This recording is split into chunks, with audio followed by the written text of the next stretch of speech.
सारे उसकी तारीफ करते हैं कितना अच्छा हो रहा है, लेकिन अगर वो अपने छत को छोड़ के दूसरे की छत पर बैठ जाए तो तारीफ करने वाले क्या कहते हैं, अब उड़ान तो अच्छी है मगर इसकी नस्ल अच्छी नहीं है।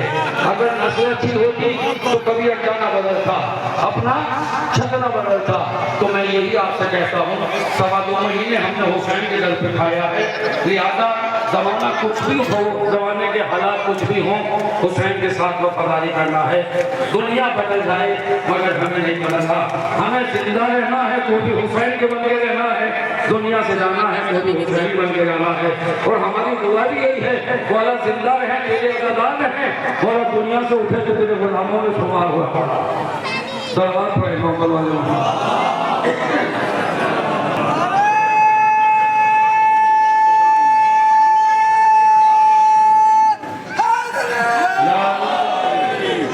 तो हमें चूंकि मालूम हुसैन अलैहिस्सलाम के नबी ने कितने फज़ाइल बयान किए और हुसैन की शख्सियत कौन है जिसके नाम नबूवत ने उठाए कि उनके लिए नाका बन गए, उनके हाथों में अपनी जुल्फों को पकड़ा दिया मिहार के तौर पर, उनके नाम अल्लाह ने उठाए कि जन्नत से उनके लिए लिबास भेज दिया, उनके नाम जिब्रील और मीकाईल ने उठाए कि उनका झूला झुलाया।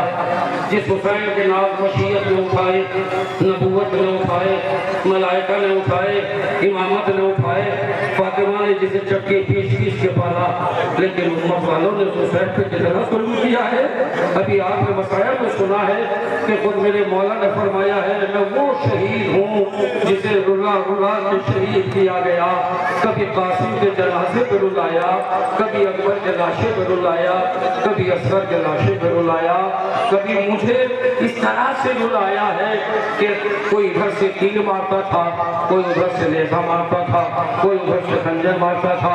शहादत हुसैन हो गई, ज़ैनब असीर हो गई, सज्जाद का लुटा हुआ काफिला भीमा अड्डे के बाजारों को बहुत शाम से गुजर गए। अजीजों, जब भी मेरे मौला से किसी ने पूछा सज्जाद सबसे ज्यादा मौला मसाइल कहाँ पड़े हैं, सबसे ज्यादा मुसीबत कहाँ गुजरी है, तो मेरे मौला ने कभी करबला को याद नहीं किया। तब भी रो के यही कहते थे, शाम शाम शाम, अरे शाम में मुसीबत कयामत गुजर गई। मजमे कसीर था, मेरी फुफियों के बाल खुले हुए थे, मेरी माँ बहने बहने सर थी और मुनादी आवाज दे के कह रहा था, हाज़िर ज़ैनब, हाज़िर उम्मे कुलसूम, हाज़िर रुक़ैया, हाज़िर सकीना, एक एक का नाम लेके बता रहा था। अजीजों, जिंदाने शाम में काफिला रहा, लेकिन शाम का जब वक्त होता था ये वक्त, तो एक बच्ची भाई के कानों पर बैठ जाती थी, रो के कहती थी, भैया ये परिंदे किधर जा रहे हैं। सज्जाद रो के कहते थे, बहन कि अपने अपने घरों में जा रहे हैं, अपने आशानों में जा रहे हैं। बच्ची रो के कहती थी, भैया क्या हमें वतन जाना नसीब ना होगा। सज्जाद सीने से लगा के कहते थे, बहन सब पूछा करे मगर तू ना पूछा कर, इसलिए कि सब जाएंगे तू नहीं जाएगी, तुझे जिंदान को आबाद करना है, तू इस अंधेरे जिंदान में घुट के रह जाएगी। सकीना जिंदान में घुट के मर गई, बाबा को याद करके रोने वाली सकीना जिंदान में शहीद हो गई। काफिले को रिहाई मिली, ज़ैनब ने 3 दिन भाई का मातम किया, लेकिन जब काफिला चलने लगा, ज़ैनब सकीना की कब्र पे आई, बहन बेटी सकीना तुझे वतन की बड़ी मोहब्बत थी, आओ चलो हम वतन जा रहे हैं। कब्र सकीना से आवाज उठी, काफिले वालों जब करबला से गुजरो तो बाबा से मेरा सलाम कहना कि सकीना जिंदान में है बाबा। हज़ारों काफिला करबला पहुंचा, लेकिन करबला में जब काफिला पहुंचा है तो हुसैन की कब्र पे नाबीना सहाबी अब्दुल्ला जाबिर इब्न अब्दुल्ला अंसारी गिरिया कर रहा था। कब्र हुसैन से आवाज आई, जाबिर उठा, जल्दी से दूर चला जा।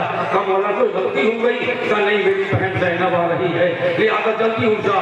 जाबिर हटा, ज़ैनब भाई की कब्र पर पहुंची, भाई की कब्र पर ज़ैनब ने मातम किया। उसके बाद कहा, भैया मुझे करबला की उस जमीन पे लेके चल सज्जाद जहाँ मेरे गाजी की कब्र है। ये तो तूने बता दिया कि ये अकबर की कब्र है, ये कासिम की कब्र है, ये उमर मोहम्मद की कब्र है, या असद की कब्र है, लेकिन मेरे अब्बास की कब्र कहाँ है? लेके दरिया की लड़ाई में आए, छोटी सी कब्र पे लाके खड़ा किया।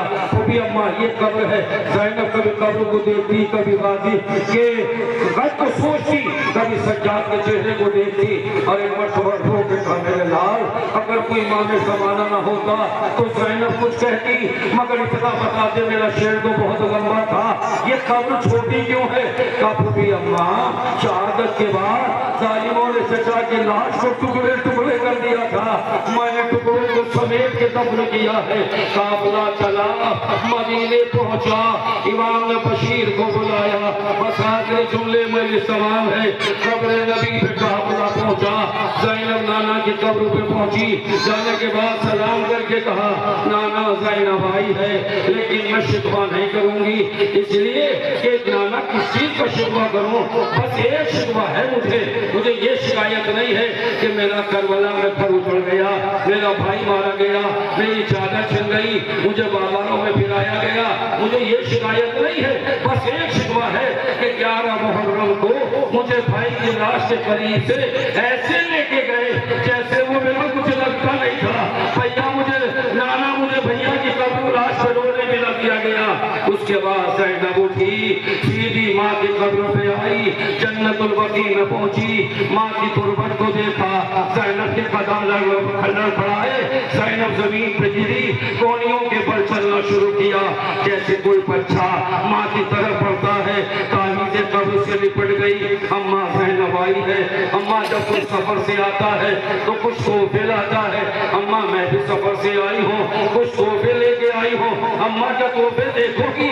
ये कह के ज़ैनब ने संदूक खोला, संदूक से 2 खून भरी बालियां निकाली, कब्र फातिमा पे रख के कहा, अम्मा ये सकीना की बालियां लाई हो, ये असर के झूले की लकड़ियां लाई हो।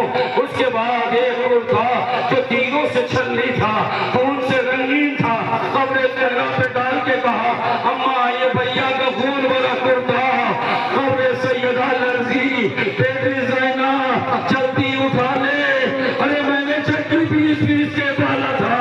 अजीजों काफिले गम है, अजीजों आखिरी अदा है, आप चंगा सुबह ले, इसलिए कि फातिमा का रुमाल तर हो जाए। फातिमा ज़हरा को उसके लाल का पुरसा कि अजीजों तारीख ने लिखा कि जब ये अहले हरम बैतुल शरम में आ गए, काफी दिन गुजर गए। एक रोज शाम का वक्त था कि जनाब अब्दुल्ला ने इमाम सज्जाद से रोक के कहा, बेटे सज्जाद अपने फूफी से कहिए कि वो घर की दुआ भी का है, मेरे घर में अंधेरा है, मेरे घर में दिल नहीं लगता है। जनाब सज्जाद ने फूफी से कहा, बीबी फूफी अम्मा फूफा जान आए थे, आपने सर पे चादर रखी, हुक्म इमाम था। ज़ैनब चली, मगर उस वक्त पहुंची कि जब अब्दुल्ला घर में नहीं थे, आप सहने खाना में बैठ के रोने लगी। जैसे अब्दुल्ला पहुंचे, बीबी के करीब आए, आके कहते हैं, बीबी मेरे घर न रो, इसलिए कि अब इमाम ज़माना आ चुके हैं, अगर कोई तेरी हाजत है तो सज्जाद के पास चली जा, इमाम ज़माना आ गए हैं, मेरे घर में न रो, इसलिए कि मेरे घर में आज बिन्ते रसूल बिन्ते अली की आमद है, ज़ैनब आने वाली है। बस ज़ैनब ने जैसे ये सुना, जल्दी से उठी, करबला का रुख किया, आवाज दी, भैया बताओ ज़ैनब कहाँ जाए? अब तो अब्दुल्ला ने पहचानने से इनकार कर दिया। अब्दुल्ला जल्दी से आगे बढ़ा, बीबी का शाना पकड़ा, अरे ज़ैनब क्या कयामत गुजर गई, बाल सफेद हो गए, ज़ैनब तो अभी अब्दुल्ला मेरे पास पूछोगे। अब्दुल्ला ने कहा, बीबी खैर तो है? अब्दुल्ला मेरे बातों में जख्म है, रस्सी में जख्म है। अब्दुल्ला ने कहा, बीबी कैसी रस्सी करूं? बस एक शिकवा है मुझे ये शिकायत नहीं है कि मेरा करबला में फर उछल गया, मेरा भाई मारा गया, मेरी चादर छिन गई, मुझे बाजारों में फिराया गया, मुझे ये शिकायत नहीं है। बस एक शिकवा है कि 11 मुहर्रम को मुझे भाई की लाश के करीब से ऐसे लेके गए जैसे वो मेरा कुछ लगता नहीं था। भैया मुझे भैया की कब्र लाश पर रोने में लग दिया गया। उसके बाद ज़ैनब उठी, सीधी माँ की कब्र पे आई, जन्नतुल बकी में पहुंची, माँ की तुरबत को देखा, ज़ैनब के कदम लड़खड़ाए, ज़ैनब जमीन पे गिरी, कोनियों के बल चलना शुरू किया, जैसे कोई बच्चा माँ की तरफ बढ़ता है, ताही से कब्र से से लिपट गई। अम्मा ज़ैनब आई है। अम्मा जब कोई सफर से आता है तो कुछ तोहफे लाता है। अम्मा मैं भी सफर से आई हूँ, कुछ तोहफे लेके आई हूँ। अम्मा क्या तोहफे देखोगी? ये कह के ज़ैनब ने संदूक खोला, संदूक से 2 खून भरी बालियां निकाली, कब्र फातिमा पे रख के कहा, अम्मा ये सकीना की बालियां लाई हो, ये असर के झूले की लकड़ियां लाई हो। उसके बाद एक कुर्ता जो तीनों से छलनी था, खून से रंगीन था, कब्र ज़हरा पे डाल के कहा, अम्मा ये भैया का खून भरा कुर्ता कब्र सैयदा लर्जी बेटी ज़ैना जल्दी उठा ले। अरे मैंने चक्की पीस के डाला था।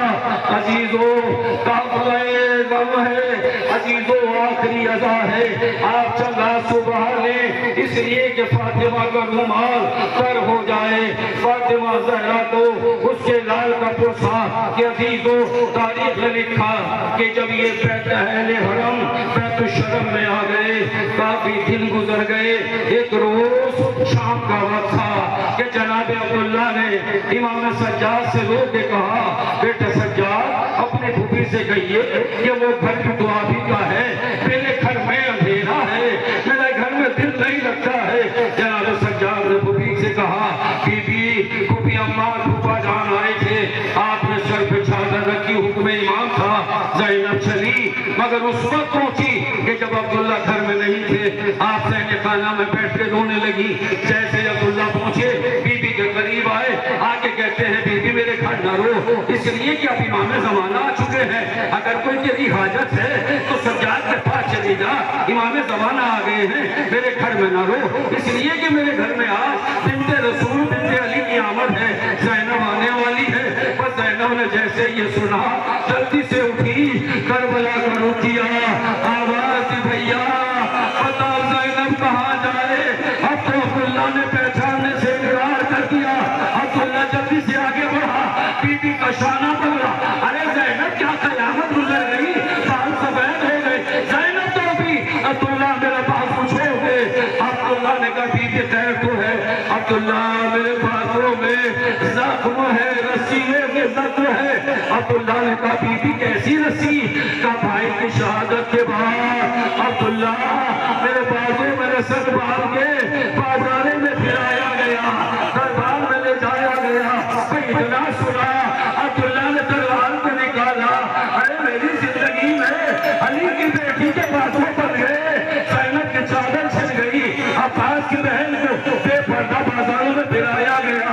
और जैसे ही अब्दुल्ला ने तलवार उठाई, ज़ैनब ने सज्जाद को बुलाया, ए बेटा सज्जाद अपने फूफा को लेते। सज्जाद ने शाने पे हाथ रखा, बेटे का फूफा जान आपने सिर सुना है? अरे मैंने अपनी आंखों से देखा है। फूफा जान सब्र करो, ज़ैनब को उठाया, अंदर हुजरे में लेके गए। अब तो ज़ैनब ने तो मुसल्ले देखे, तड़प गई, आओ मेरे बच्चों मोहम्मद, आज तुम्हारी माँ तुम्हारा मातम करेगी। दोनों बच्चों का माता ज़ैनब ने किया। वाह